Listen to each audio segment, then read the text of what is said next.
안녕하십니까. 암호화폐 정보를 전달해드리는 닥터 비트맨입니다.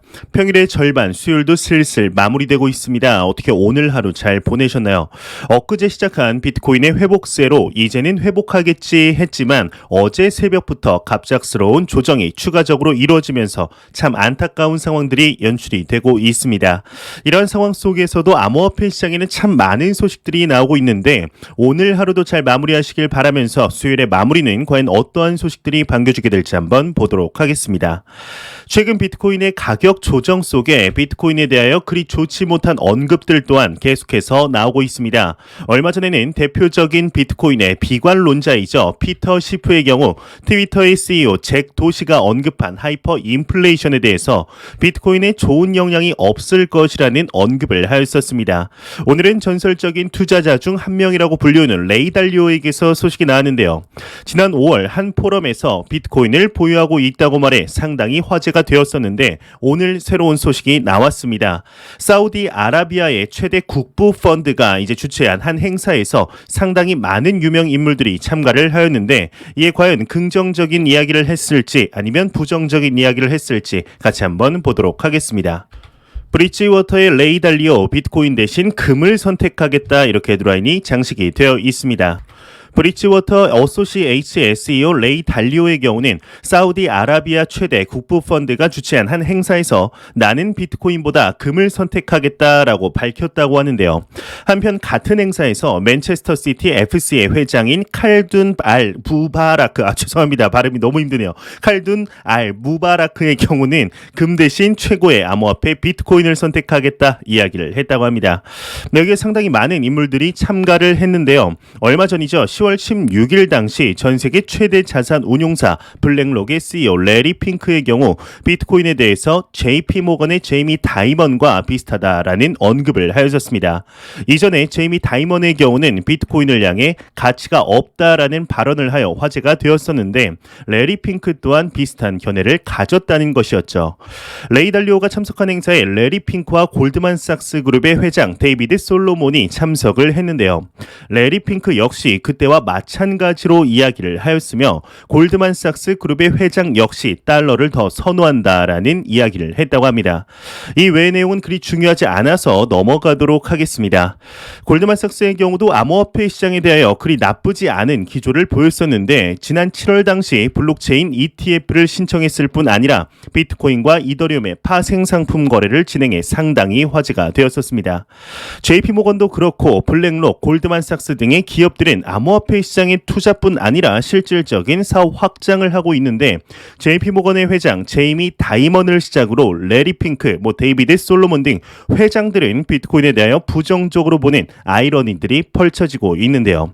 제이미 다이먼처럼 원래부터가 싫어했던 인물이면 모르겠지만 이제 지난 4월 때만 해도 블랙록의 CEO 레리 핑크의 경우는 암호화폐는 훌륭한 자산군이 될 것이라 이야기를 하면서 암호화폐 시장을 믿을 수 없을 정도로 낙관적으로 본다. 많은 사람들이 암호화폐와 암호화폐 관련 서사에 주목하고 있음에 따라 암호화폐가 주요 자산군이 될 것으로 생각한다라는 언급을 했던 인물이라 당혹스러움을 감출 수가 없는 것 같습니다.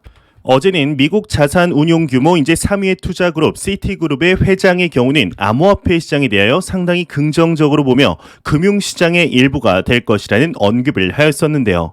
글로벌적으로도 암호화폐 시장에 대하여 상당히 이제 상반된 의견들이 갈리는 만큼 앞으로 어떠한 방향으로 나아가게 될지 한번 기대해 보도록 하겠습니다.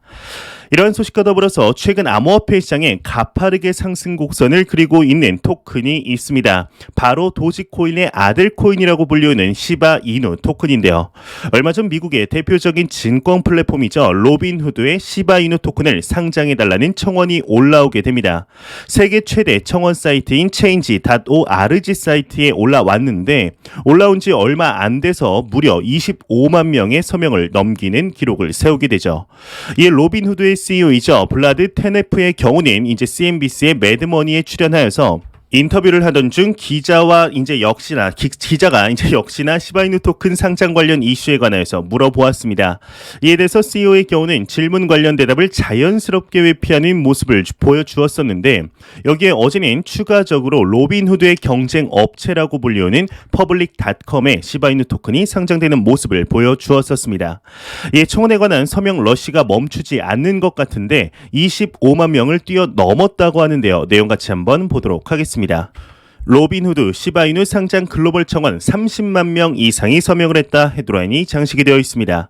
블룸버그에 따르면 미국 암호화폐 거래 지원 증권 거래 앱 로빈후드의 시바이누 상장을 요구하는 글로벌 청원에 30만 명 이상이 서명을 완료, 당초 목표 서명수를 달성했다고 합니다. 해당 청원은 앞서 말씀드렸다시피 글로벌 시민 청원 웹사이트 change.org에 등록이 되었다고 하는데요. 현재 시바이누 토큰의 경우는 현재 코인 마켓캡 기준으로 두 자릿수의 상승을 하며 순위로도 10위권 안에 들어오려고 하는 모습을 보여주고 있습니다. 일각에서는 이러한 밈코인에 관하여서 부정적인 시각들이 다수 있는 것이 사실이나 도지코인을 시작으로 만들어진 밈코인의 상승세가 한때의 반짝 트렌드로 끝이 나게 될지 명실상부한 암호화폐 시장의 새로운 카테고리로 남을 것인지 지켜보도록 하겠습니다. 이러한 소식과 더불어서 글로벌적으로 비트코인을 포함한 암호화폐 시장에 대한 인식의 변화가 생겨나면서 많은 국가들에서도 규제와 더불어 안정적으로 포용하려는 시도들을 볼 수가 있는데요. 그중에 지난 5월 하나의 소식이 나오게 됩니다. 바로 스페인의 규제 당국에서 소식이 나오게 된 것인데 기관 투자자들에게 암호화폐 투자를 정식적으로 허용을 한 것이죠.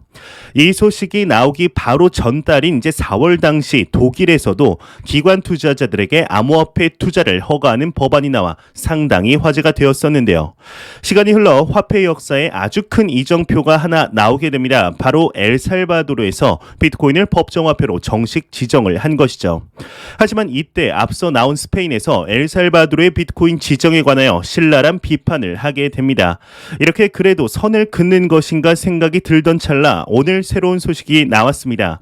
역시 스페인은 암호화폐 시장에 이제는 친화적이라고 말해도 되지 않을까 싶은데 암호화폐 프로바이더 즉 사업자에 대한 등록을 시작했다고 하는데요. 놀랍게도 얼마 전 미국에서 나온 은행에서 암호화폐 매매와 보관에 관한 내용도 나오고 있습니다. 정확히 어떤 내용일지 같이 한번 보도록 하겠습니다.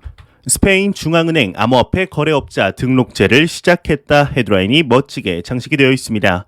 스페인 중앙은행이 26일 암호화폐 관련 서비스 등록 제도를 연 것으로 알려졌다고 합니다. 본래는 10월 29일 오픈 예정인 것으로 은행이 암호화폐 관련 서비스를 제공하는데 해당하는 규정도 포함되어 있다고 하는데요. 등록 대상은 거래소를 포함한 스페인의 암호화폐 서비스를 제공하는 사업자라고 합니다. 추가적으로 은행이나 거래소뿐 아니라 개인도 교환 및 커스터디 지갑을 포함한 암호화폐 서비스를 제공하고 있다면 마찬가지로 신청하고 등록을 해야 한다고 하는데요. 현재 글로벌적으로 암호화폐 시장이 인정을 받으면서 제도권 안으로 들어가는 시그널들이 무수히 많이 나오고 있습니다. 이에 글로벌 전통 강자들 기득권 세력이라고 할 수 있는 은행과 암호화폐 서비스와의 접점을 만들려는 시도들이 계속되고 있는데요. 참 놀랍습니다. 미국뿐만이 아닌 스페인, 우리나라 등 수많은 국가들이 시도를 하고 있는 것이죠. 어찌 보면 너무 당연한 것일 수도 있겠다는 생각이 듭니다. 비트코인을 포함한 암호화폐 시장을 그저 투기로 보았지만 투자자들의 수는 기하급수적으로 늘어나며 암호화폐 시장을 중심으로 수많은 사업자들이 생겨나며 생태계가 확장이 되고 있죠.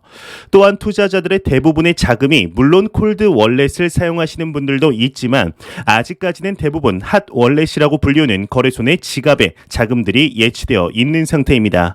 이들의 자금이 처음에는 무시를 했었지만 점점 커지면서 이제는 더 이상 무시할 수 없는 상황이 되었는데요. 이렇게 된다면 차라리 은행에서 암호화폐 서비스를 제공함으로써 거래소의 자금을 은행으로 옮겨오는 편이 기존 전통금융 세력들에게는 훨씬 더 나은 상황일 것입니다. 하지만 거래소의 자금들을 옮겨오려면 기존의 거래소들이 진행 중인 서비스보다 훨씬 나은 서비스를 은행들에게 있어야 할 것이죠. 가령 현재 많은 분들이 진행 중인 스테이킹 서비스이죠. 비트코인을 기준으로 보통 4에서 6.5%의 연 이자를 주고 있습니다. 기존의 은행 적금들을 보게 되면 1%대에서 왔다 갔다 하고 있는 상태입니다. 그 이하의 상품들도 상당히 많은 상태이죠.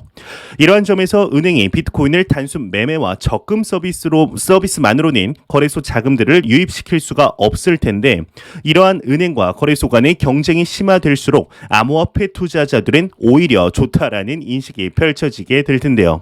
과연 2년에서 3년 뒤 실제로 여러분들이 사용하는 은행 어플에서 암호화폐 매매와 서비스를 이용할 수 있는 시기가 오게 될 것인지 같이 지켜보도록 하겠습니다. 지난주 모두가 염원하던 비트코인 선물 ETF가 드디어 SEC의 승인이 난 후 수많은 기업들에서 비트코인 ETF 상품들을 내놓고 있습니다. 오늘은 총 2가지 새로운 ETF 상품이 나왔는데 같이 한번 보도록 하겠습니다.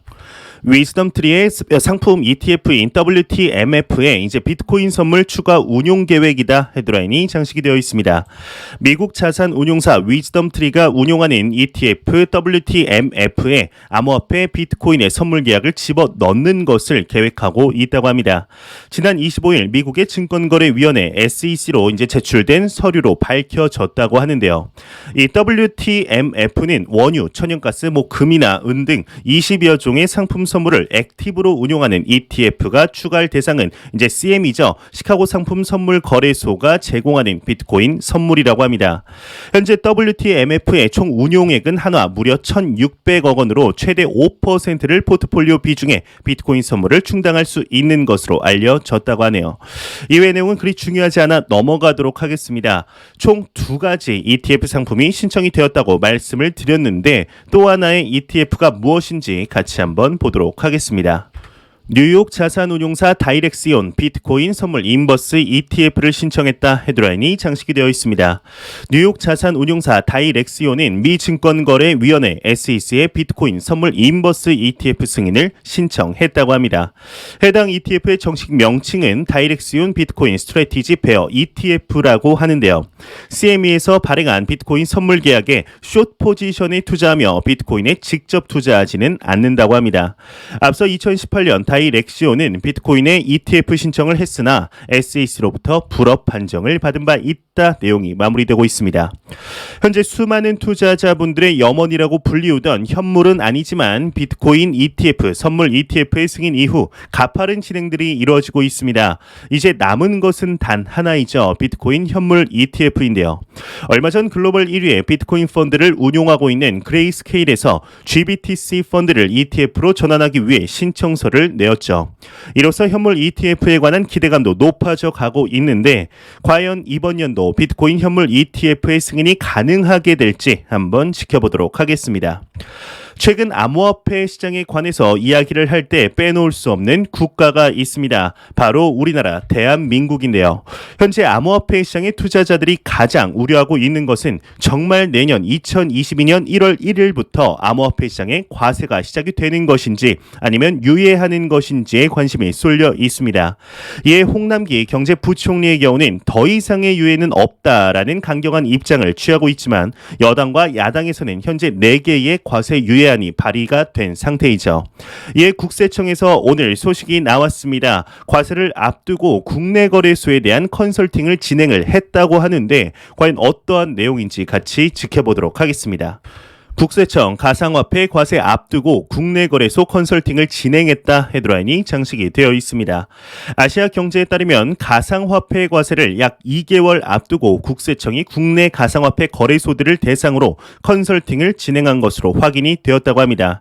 국세청은 지난 25일부터 이틀간 금융위원회에 신고를 마친 국내 암호화폐 거래소 29곳 중에 28곳을 이제 불러 과세 관련 컨설팅을 진행했다고 하는데, 참여 업체는 코인마켓 운영거래소 24곳과 워나마켓 운영거래소 4곳이라고 합니다.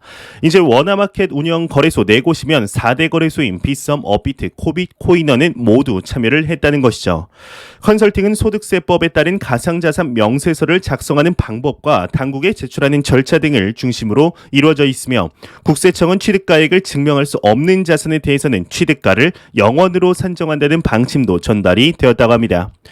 참 이런 것을 보았을 때 정말 내년 예정대로 과세가 유예되지 않고 진행이 되는 것이 아닐까 하는 기조가 감도는 것 같습니다. 참 개인적으로도 많이 안타까운데요. 아직까지 과세 인프라가 완벽하게 정해지지 않았음에도 하는 것은 조금은 시기상조이지 않나 싶습니다. 과연 이러한 방침이 예정대로 진행이 되게 될 것인지 한번 지켜보도록 하겠습니다. 유예에 대한 관한 이야기가 추가적으로 나왔으면 좋겠네요. 안 보고 가면 섭섭하겠죠. 마지막 크립토 공포 탐욕 지수입니다. 전날 대비 3포인트 하락한 73포인트를 기록하였는데요. 투자 심리가 소폭 위축이 되며 극단적인 탐욕 단계에서 다시금 탐욕 단계로 전환이 되었습니다. 이 지수는 0이면 공포, 100이면 낙관을 의미하게 되죠. 현재 비트코인의 가격이 6만 달러에서 6만 3천 달러 전후를 계속해서 왔다 갔다 하고 있습니다. 시원스럽게 쫙 올라주면 참 좋으련만 우리 마음처럼 움직이지 않는 것이 한편으로는 원망스럽기도 할 텐데요. 하지만 그렇다고 해서 너무 좌절할 필요는 없다고 생각이 듭니다. 투자에 있어서 가장 중요한 것은 단기간의 성장이 아닌 장기간에 걸쳐 진행되는 견고한 펀더멘탈의 형성이라고 생각을 합니다. 실제적으로 현재 그러한 모습들을 비트코인을 포함한 암호화폐 시장은 잘 해내고 있다고 보는데요. 현재 우리가 투자하는 이 시장은 현존하는 자산 중 가장 내재 가치가 높은 시장이며 이에 맞게 당연히 변동성 또한 높을 수밖에 없습니다.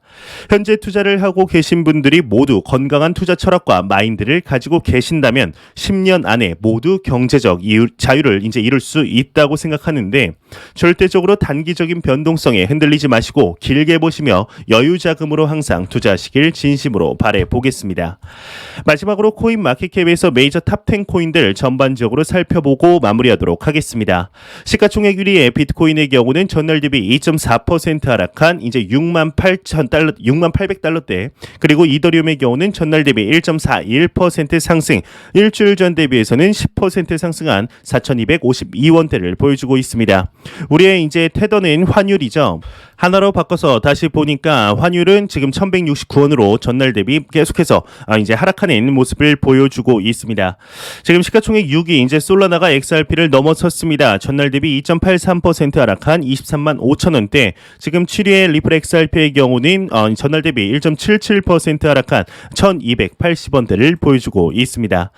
비트코인의 도미넌스는 이제 44.2%, 이더리움의 도미넌스는 19.4%로 암호화폐 시장에 매우 강력한 비트코인과 이더리움의 시가총액 점유율을 볼 수가 있겠네요. 제가 준비한 소식은 여기까지입니다. 영상이 도움이 되셨다면 구독과 좋아요 그리고 광고 한 편만 처음부터 끝까지 시청 부탁드립니다. 이 채널은 오직 광고 수익으로 운영이 되게 됩니다. 항상 영상 시청해 주시는 시청자분들, 구독자분들 너무나 감사드립니다. 오늘 남은 시간도 행복하게 보내시길 바라면서 저는 더욱 도움이 되는 영상으로 내일 찾아뵙도록 하겠습니다. 지금까지 닥터 비트맨이었습니다. 감사합니다.